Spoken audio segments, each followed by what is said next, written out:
नमस्कार, आदाब। मेरे YouTube station Smita Sharma journalist में आप सभी का स्वागत है। आज इस चर्चा में बात करेंगे हम मालदीव्स की, भारत का एक इम्पोर्टेंट पड़ोसी मुल्क, छोटा आइलैंड नेशन, लेकिन जियो स्ट्रैटेजिकली अगर हम उसके भौगोलिक स्थिति को देखें, तो वो काफ़ी इम्पोर्टेंट जियो स्ट्रैटेजिक लोकेशन में है और इसीलिए मालदीव्स की नब्ज़ को लगातार समझना, उसे टटोलना, वो बेहद ज़रूरी हो जाता है। लेकिन आज हम आखिर क्यों बात कर रहे हैं मालदीव्स की? क्योंकि सबसे पहले आपको मैं ये तस्वीरें दिखाती हूँ और ये तस्वीरें हैं प्रधानमंत्री नरेंद्र मोदी और मालदीव्स के राष्ट्रपति मुइज़ू की। अब प्रधानमंत्री नरेंद्र मोदी ने अपना 2 दिनों का दौरा, जो ऑफिशियल स्टेट विजिट है, वो खत्म किया है मालदीव्स में। ये दौरा आखिर क्यों इम्पोर्टेंट है? इस पर आज हम थोड़ा-सा आपको हम जानकारी देंगे।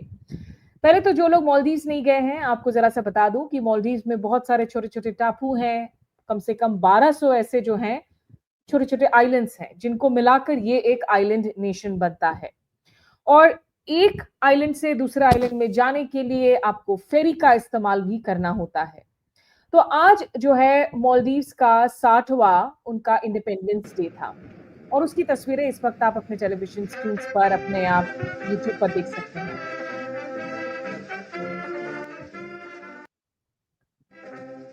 तो इस इंडिपेंडेंस डे सेलिब्रेशन में एज़ चीफ गेस्ट मुख्य अतिथि बुलाया गया था प्रधानमंत्री नरेंद्र मोदी को।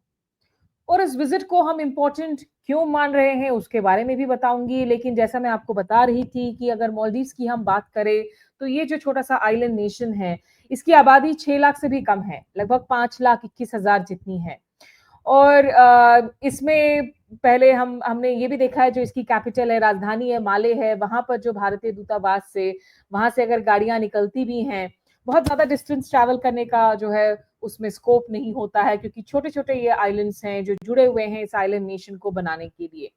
लेकिन निश्चित रूप से इस आइलैंड नेशन के अंदर बहुत सारी राजनीतिक हलचल पिछले कुछ दशकों में देखने को मिली है।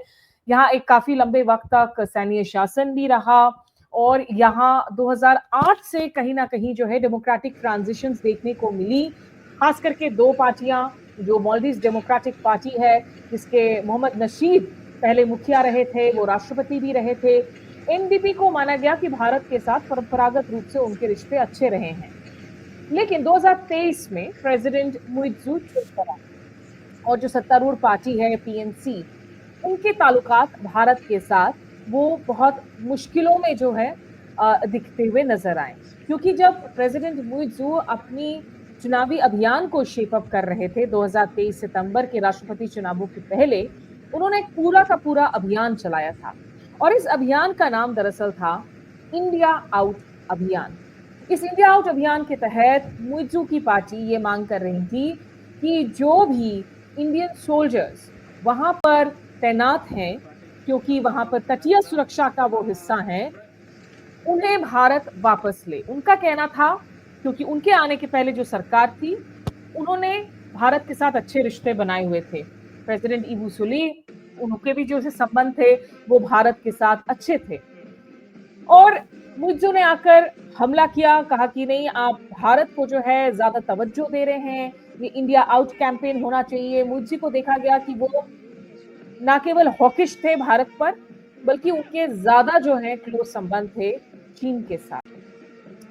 देखिए, जहां तक इस कंट्री का सवाल है, इसमें आमतौर पर 2008 के बाद से जब डेमोक्रेटिक ट्रांजिशन देखने को मिली, जितने भी राष्ट्रपति आते थे, आमतौर पर जो उनका पहला विदेश दौरा है, वो भारत ही हुआ करता था। 1965 में मालदीव्स को आजादी मिली थी ब्रिटिशर्स से, लेकिन उसके बाद यहाँ पर जो लोकतंत्र की जड़ें हैं वो मजबूत नहीं हो पाई थी। दक्षिण एशिया में बहुत सारे ऐसे देश हैं जहां हमने देखा है कि लगातार एक उथल-पुथल की स्थिति रही है। वो पाकिस्तान हो, अफगानिस्तान हो, बांग्लादेश हो, और डेमोक्रेसी उस तरीके से फ्लरिश नहीं हो पाई जैसा कि हम भारत में देखते हैं। ये दुनिया का सबसे छोटा इस्लामिक नेशन भी है। इस्लाम को मानने वाले यहाँ के लोग हैं, मेजॉरिटी इस्लाम कंट्री है ये। तो यहाँ जब मुइज़्ज़ो ने इंडिया आउट कैंपेन को शुरू किया और उसके बाद वो राष्ट्रपति बने, राष्ट्रपति बनने के बाद वो सबसे पहले दरअसल तुर्की गए और वहां से उसके बाद जो उनका दौरा था वो चीन की ओर था। तो आप जानते ही हैं कि इस वक्त भारत के जो समीकरण हैं टर्की और चीन के साथ में, इन दोनों देशों का नाम एज एडवर्सरीज बार बार लिया जा रहा था, खास करके ऑपरेशन सिंदूर के बाद। ये लोग पाकिस्तान की मदद करते हैं, पाकिस्तान का साथ देते हैं, वो ऑर्गेनाइजेशन ऑफ इस्लामिक कंट्रीज हो या फिर चीन की सैन्य जो है सहायता हो पाकिस्तान को। हालांकि इस दौरान अब हम देख रहे हैं कि चीन के साथ भी जो है भारत के संबंध रीसेट किए जा रहे हैं और प्रधानमंत्री मोदी अगस्त में चीन जाने वाले हैं। वहां पे शांघाई कोऑपरेशन ऑर्गेनाइजेशन की शिखर वार्ता होने वाली है तियानजिन में। उसके पहले गृह मंत्री राजनाथ सिंह, एनएसए अजीत डोवल, विदेश मंत्री जयशंकर वो एससीओ फ्रेमवर्क के तहत अलग अलग मीटिंग्स के लिए चीन जा चुके हैं पिछले कुछ हफ्तों में। और उस दौरान जो है उन्होंने अपने चीनी जितने काउंटरपार्ट से उन लोगों के साथ मुलाकातें भी की है, बात भी की है।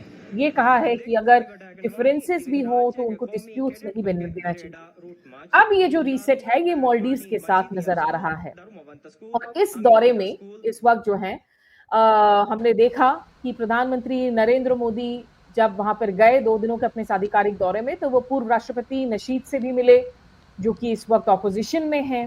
तो ऐसा नहीं था कि ऑपोजिशन को जो है पूरी तरीके से इग्नोर किया गया, लेकिन सबसे जरूरी थी कि मुइत्जू ने एक रीसेट करने की कोशिश की है रिश्तों में।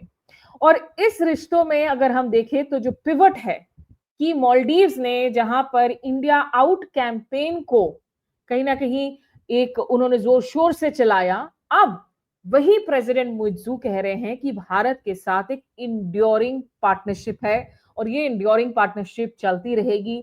दोनों नेताओं के बीच में जो शीर्ष वार्ता हुई एक दिन पहले, उसमें कई सारे मेमोरेंडम ऑफ अंडरस्टैंडिंग पर भी हस्ताक्षर किए गए, उसमें कई सारे समझौते किए गए।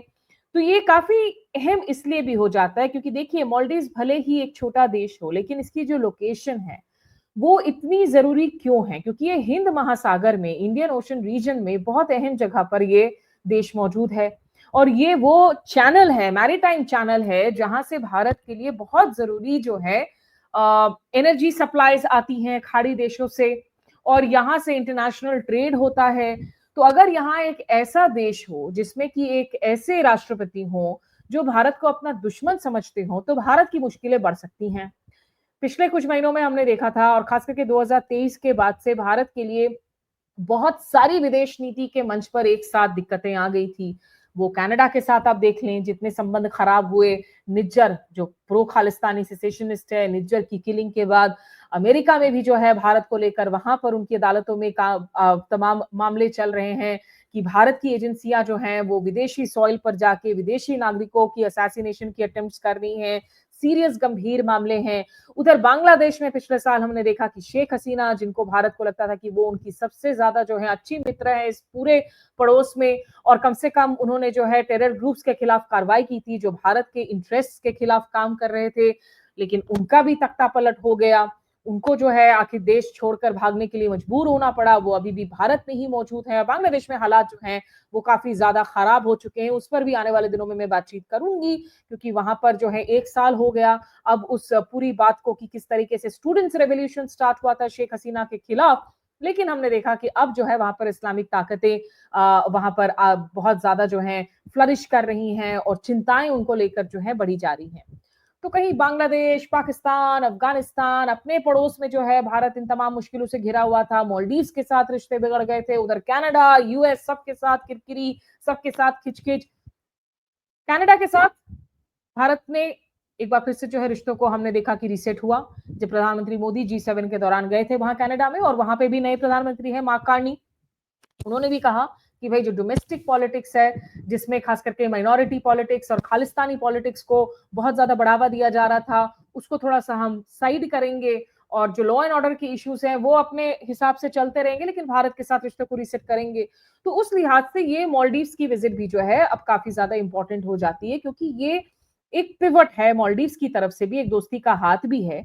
हम ये नहीं कह सकते कि ये हमेशा के लिए जो है ये बिल्कुल स्थायी सिचुएशन बना रहेगा क्योंकि बहुत सारे ऐसे एलिमेंट्स होते हैं जहां अलग अलग जो है कोशिशें की जाती हैं कि कुछ ना कुछ जो है गड़बड़ हो जाए, कुछ पॉलिटिकल इंटरेस्ट भी होते हैं। लेकिन ये जो 2 दिनों की जो आपकी दौरे के दौरान जो शीर्ष बैठक हुई, इसमें कुछ बड़े फैसले लिए गए। भारत ने कहा कि 4,850 करोड़ रुपए का एक लाइन ऑफ क्रेडिट मालदीव्स को दिया जाएगा। देखिए, भारत का जो कर्ज देने का तरीका है वो अलग होता है। ये तमाम वो देश है जहां पर चीन का साया भारत के लिए एक बहुत चिंताजनक बात है, क्योंकि चीन अपनी पैठ बढ़ा रहा है। श्रीलंका हो, बांग्लादेश हो, मालदीव्स में कई सारे कनेक्टिविटी प्रोजेक्ट्स चीन ने जो है उन पर काम किए हैं। मालदीव्स चीन के जो बेल्ट एंड रोड इनिशिएटिव है, BRI, उसका हिस्सा है, उसको वो मानता है। तो भारत ने कहा कि हम आपको LOC देंगे, और भारत जब लाइन ऑफ क्रेडिट देता है तो उसमें जिस मुल्क को दिया जाता है वो तय करते हैं कि कौन से प्रोजेक्ट में इसका इस्तेमाल होना है। वो कनेक्टिविटी प्रोजेक्ट्स हो सकते हैं, वो इंफ्रास्ट्रक्चर प्रोजेक्ट्स हो सकते हैं, हाउसिंग प्रोजेक्ट्स हो सकते हैं, और उनके टर्म्स एंड अग्रीमेंट्स इस तरीके से नहीं होते कि जिस देश को आप दे रहे हैं वो देश बिल्कुल ही जो है आपकी कर्ज में डूब जाए। और चीन की तरह जो है डेट ट्रैप डिप्लोमेसी भारत नहीं करता है। भारत ने अभी तक जो मालदीव्स के ऑलरेडी लोन्स बाकी थे उनके भुगतान में भी जो है शर्तों में कुछ कुछ छूट दी, उसमें अमेंडमेंट्स किए हैं। इसके साथ ही FTA पर जो है दोनों मुल्कों ने कहा है कि टर्म्स ऑफ रेफरेंस पर एक सहमति बनी है फ्री ट्रेड एग्रीमेंट करने की ओर, और उस ओर जो है अब बातचीत को शुरू की जाएगी। इधर जो कुछ फोकस एरियाज हैं, क्योंकि मालदीव्स और भारत के बीच में फिशरीज, मत्स्य पालन, जल कृषि, वाटर इरिगेशन, इन तमाम एरियाज पर खास करके जो है प्रोजेक्ट्स पर काम किए जाएंगे। मालदीव में जो भारतीय UPI है, डिजिटल पेमेंट सिस्टम, ये हम देख रहे हैं भारत नेपाल के साथ कर रहा है, श्रीलंका के साथ कर रहा है कि इन देशों में एक तरीके से तकनीकी सहमति बने ताकि आप जाकर वहां पे UPI का इस्तेमाल कर सकें। और लोकल करेंसी स्वैप पर भी जो है MOU पर दस्तखत हुए हैं कि आप कुछ कुछ चीजों के लिए जो मालदीव्स की रुपी है और जो मालदीवियन रुपया है और भारतीय रुपए हैं, इनमें जो है जब आप जाते हैं, क्योंकि मालदीव्स में जहां तक पर्यटकों का सवाल है तो सबसे ज्यादा जो हिस्सा है वो भारतीयों का ही है। और कोविड के बाद और हाल में रिश्तों में तल्खियां आने के बाद इसमें काफी ज्यादा गिरावट देखने को मिली थी। दक्षिण भारत से जो है बहुत सारे लोग जाते हैं मालदीव्स। मालदीव्स के लोग भारत में मेडिकल टूरिज्म के लिए आते हैं, तो इसमें काफी ज्यादा असर पड़ा था। तो उस बाबत भी हमने देखा कि जब प्रधानमंत्री मोदी और मुइज्जू प्रेस स्टेटमेंट्स कर रहे थे तो उन्होंने इस बात पर जोर दिया कि कैसे रिश्तों को जो है आगे बढ़ाई जाए। तो आइए आप लोगों को सुना देते हैं कि उस प्रेस कॉन्फ्रेंस तो नहीं कहूंगी, प्रेस स्टेटमेंट में क्या कुछ कहा प्रेसिडेंट मुइज्जू और प्रधानमंत्री मोदी ने। Include a line of credit agreement of $565 million. This LOC will be utilized for priority projects of my government across key sectors including defense, sports, healthcare, education, and housing. I'm also pleased to announce the initiation of negotiations for a free trade agreement between India and the Maldives. This landmark initiative marks a significant step forward in strengthening our economic partnership. We appreciate the pivotal role played by India in supporting the Maldives to manage economic and liquidity challenges through $400 million currency swap facility and interest-free one-year rollover of the Treasury bill in May 2025. हमारी साझेदारी अब weather science में भी होगी। मौसम चाहे जैसा हो, our friendship will always remain bright and clear. Maldives की रक्षा क्षमताओं के विकास में भारत निरंतर सहयोग देता रहेगा। हिंद महासागर क्षेत्र में शांति, स्थिरता रहेगा। बहुत बहुत धन्यवाद। धन्यवाद। देखिए, ये बहुत दिलचस्प है क्योंकि आमतौर पर आप देखते हैं कि जब चीन और पाकिस्तान की बातचीत होती है तो वो हमेशा ऑल वेदर फ्रेंडशिप की बात करते हैं कि हमारी जो दोस्ती है वो डीप एज दी ओशंस है, हाई एज द स्काई है, सदाबहार दोस्ती है। तो प्रधानमंत्री नरेंद्र मोदी जब इस प्रेस स्टेटमेंट को जारी कर रहे थे, उन्होंने कहा कि हमारी जो दोस्ती है वो ब्राइट एंड क्लियर रहेगी तमाम हर मौसम में, जो है चाहे कुछ भी हो जाए। तो एक रेफरेंस है कि ये दोस्ती पक्की वाली दोस्ती हम करने जा रहे हैं। कहीं ना कहीं एक मैसेजिंग है चीन को भी इसमें। और उसके बाद नरेंद्र मोदी जो है वो मालदीव्स के 60th इंडिपेंडेंस डे की सेलिब्रेशंस में जो हैं वहां पर उन्होंने शिरकत भी की और वहां पर वो चीफ गेस्ट भी बने। तो ये कोर्स करेक्शन जरूरी था रिश्तों में, क्योंकि भारत अगर हम दक्षिण एशिया में देखें, जितने हमारे बॉर्डर्स हैं, जितनी हमारी सीमाएं हैं, वो बहुत वॉलेटाइल हैं Thank you, और हम एक Excellency. बहुत वॉलेटाइल क्षेत्र में रहते Thank हैं, you, distinguished कॉन्फ्लिक्ट वाले delegates, क्षेत्र में रहते ladies हैं। and तो gentlemen. यहाँ पर पड़ोसियों के साथ हमेशा भारत पर ये आरोप लगता रहा है कि भाई आप बिग ब्रदर एटीट्यूड दिखाते हैं, चूंकि आप बड़ा मुल्क हैं तो हम ट्विस्ट करते हैं। ये बातें बहुत सारी देशों ने की हैं, लेकिन रिश्ते अगर आप वापस से जो है एक म्यूचुअल ट्रस्ट और रिस्पेक्ट के आधार पर आगे लेकर जा सकें तो ये बेहतर होता है। भारत के लिए जरूरी है कि हम अपनी मैरीटाइम लेन्स को सिक्योर करें। और भारत में देखिए, ऐसा नहीं है कि बस ये पहली दफा हो रहा है कि इंडिया भी जो है मालदीव्स के लिए कुछ कर रहा है। कई दशकों से 1988 में ऑपरेशन कैक्टस के तहत जो है भारत ने वहां पर तख्ता पलट होने से जो है अपनी फौज को भेजकर उसे रोका था। उनके डिटेल्स आप पढ़ सकते हैं। कुछ सालों पहले मालदीव्स में पानी की भीषण समस्या हो गई थी। छोटा आइलैंड नेशन है, वैसे तो समुंदर के पानी से जो घिरा हुआ है, लेकिन पीने के लिए पानी बिल्कुल नहीं था नेशन में। भारत ने पानी के टैंकरों को जो है फ्लाई आउट करवाया था, वहां पे सप्लाई करवाया था। वहीं कोविड के दौरान भी हमने देखा कि वैक्सीन के मसले में भी जो है भारत Thank फिर you. से Thank फर्स्ट you, रिस्पॉन्डर के Excellency. तौर पर मेडिकल Thank सप्लाईज you, लेकर distinguished delegates, मालदीव तक पहुंचा था। ladies और and इस gentlemen. दौरान भी जो है प्रधानमंत्री मोदी ने भीष्म क्यूब्स वगैरह जो हैं दिए हैं, जिसके तहत जो है बेसिकली इमरजेंसी सप्लाईज है, मेडिकल सप्लाईज हैं जो मालदीव्स के लोगों के काम आ सकती हैं। और ये कुछ और जो चीजें हैं जो हैंडओवर की हैं भारत ने। सोशल हाउसिंग यूनिट्स हैं हुल्हू माले में, जो भारत की जो है बायस क्रेडिट फैसिलिटीज के जरिए वो बनवाई गई 3,300, वो प्रधानमंत्री मोदी ने हैंडओवर किए। रोड्स और ड्रेनेज सिस्टम प्रोजेक्ट है अड्डू सिटी में, उसे भी इनॉग्रेशन किया गया। करीब 72 व्हीकल्स जो हैं, इक्विपमेंट, वो दिए गए हैं। भीष्म हेल्थ क्यूब्स जिसमें इमरजेंसी मेडिकल सप्लाईज हैं, बहुत सारी मेडिकल सप्लाईज है, वो दिए गए हैं। और एक मिनिस्ट्री ऑफ डिफेंस की बिल्डिंग है माले में, उसका भी जो है इनॉग्रेशन किया गया है इस दौरान। तो वैसे तो काफी सारी अहम चीजें हुई हैं इस मुलाकात के दौरान, लेकिन इस बात का ध्यान रखना होगा, जैसे मैंने कहा कि देखिए ये नहीं है कि आने वाले दिनों में समस्याएं नहीं होंगी। ऐसा भी नहीं है कि चीन अपने दांव खेलना बंद कर देगा। खुद भारत और चीन के बीच में जो रिश्ते हैं, अभी जिस तरीके से सरकार उसे रीसेट कर रही है, लेकिन बहुत सारे सवालिया निशान खड़े हैं। क्योंकि कुछ वक्त पहले तक लगातार विदेश मंत्री जयशंकर यही कह रहे थे कि it can not be business as usual with चीन। गलवान के बाद में जो आर्म्ड क्लैशेस हुए, जहां इतने हमारे भारतीय जवानों की भी शहादत हुई, लेकिन अब जबकि ट्रूप्स के डिसएंगेजमेंट की तो बात हुई है, डी एस्केलेशन को लेकर कोई क्लैरिटी नहीं है। वो अभी भी जो है तनाव की स्थिति लाइन ऑफ एक्चुअल कंट्रोल पर बनी हुई है। तो चीन के साथ भले ही कैलाश मानसरोवर यात्रा रिज्यूम हो गया हो, उससे जुड़े हुए कई रिपोर्ट्स आप मेरे यूट्यूब स्टेशन पर देख सकते हैं, लेकिन चीन की अपनी एस्पिरेशंस हैं एशिया के बियॉन्ड। चीन कहीं ना कहीं भारत को हमेशा कोशिश करता है कि वो इस रीजन तक ही जो है सीमित रहे, क्योंकि चीन अपने आप को जिस ब्रैकेट में देखता है, उस ब्रैकेट में अमेरिका है, जापान है, वो बड़े मुल्क हैं। चीन को नहीं लगता कि भारत उनके लिए एग्जैक्ट कॉम्पिटिटर है।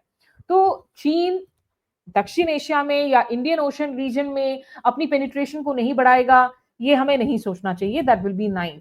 श्रीलंका हो, नेपाल हो, अभी श्रीलंका में भी हमने देखा कि एक अच्छी लेसन जो भारत ने सीखी थी बांग्लादेश की अपनी गलतियों से, और कहीं ना कहीं श्रीलंका में उन्होंने श्रीलंकाई राष्ट्रपति चुनावों के पहले ऑपोजिशन को इंगेज किया, जिसे हम कहते हैं कि they did not keep all their eggs in one basket, बल्कि ऑपोजिशन को भी जो है वहां जाकर उन्होंने इंगेज किया। अनुराग कुमार दिस्सानायके श्रीलंका प्रेसिडेंट बनने के पहले भारत के दौरे पर आए थे, कई दिन उन्होंने बताए थे, गुजरात भी वो गए थे, ये सारी चीजें हुई थी। तो इसीलिए ऐसा लगा कि अब जो है भारत सिविलाइजेशनल इक्वल्स की बात कर रहा है श्रीलंका के साथ में, ना कि एक बिग ब्रदर एटीट्यूड के साथ बात कर रहा है। तो यहाँ मालदीव्स में भी प्रेसिडेंट मुइज्जो को भी ये एहसास हुआ, क्योंकि अगर हम इस आइलैंड नेशन की बात करें तो ये दरअसल डिफॉल्ट करने वाले थे। इनकी अर्थव्यवस्था जो कि टूरिज्म पर भारी रूप से निर्भर है, और वहां पर एक बहुत बड़ा हिस्सा भारत का है, और लगभग $7.5 अरब की जो है डिफॉल्ट होने वाली थी मालदीव्स की तरफ से। तो वहां पर भारत का ये जो लाइन ऑफ क्रेडिट दिया जाना, दूसरे प्रोजेक्ट्स में मदद करना, ये निश्चित रूप से बूस्ट इन दी आर्म है, और इसीलिए उन्होंने एक्नॉलेज भी किया भारत के रोल को इन मालदीव्स के इकोनॉमिक डेवलपमेंट। Thank you. तो आने Thank वाले you, दिनों के लिए Excellency. Important Thank you, messaging यही distinguished है कि delegates, आप ladies. रिश्तों को जो है दोनों हाथ से तालियां बजती हैं। आप अपने छोटे जो पड़ोसी मुल्क हैं उनको इग्नोर ना करें और वहां पर आप एक ही बास्केट में इन्वेस्ट ना करें। अगर नरेंद्र मोदी वहां गए हैं, वो मुइज्जू से भी मुलाकात कर रहे हैं, तो वो ऑपोजिशन के जो बड़े नेता रहे हैं नशीद, उनसे भी मुलाकात कर रहे हैं। ऐसा नहीं लगे कि भारत जो है किसी एक ही रजीम को सपोर्ट कर रहा है, क्योंकि जब उस रजीम और आम लोगों के बीच में दूरियां पैदा होती हैं इन देशों में, तो कहीं ना कहीं वो गुस्सा जो है फिर इंडिया के खिलाफ भी चैनलाइज होने लगता है। तो इसीलिए भारत की जितनी जियोग्राफिक चैलेंजेस हैं, उसके तहत जैसा कहा जाता है कि भाई आप अपने दोस्त बदल सकते हैं, आप अपने पड़ोसियों को नहीं बदल सकते हैं। तो ये एक सकारात्मक कोशिश है और कहीं ना कहीं मालदीव्स ने भी जो है थोड़ी मुइज्जू ने परिपक्वता दिखाई है और उन्होंने भी रीच आउट किया है, रीसेट किया है। इंडिया आउट कैंपेन के आज 18 महीनों बाद अब वो इंड्योरिंग पार्टनरशिप विद इंडिया की बात कर रहे हैं। तो ये जो पिवट किया है, ये एक जरूरी पिवट है भारत और मालदीव्स के बीच में।